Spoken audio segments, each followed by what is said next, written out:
Hello Mayur दोस्त, माझ्या मित्रांनो, आज पहा मी सकाळी सकाळी इथं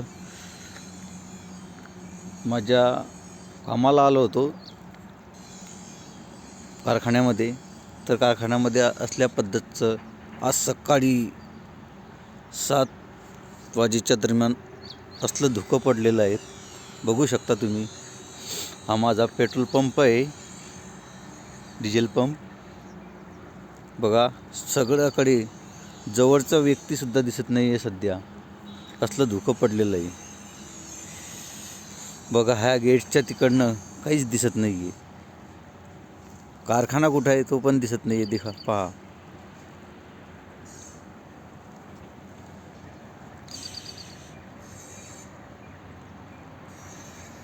हे आजचं वातावरण.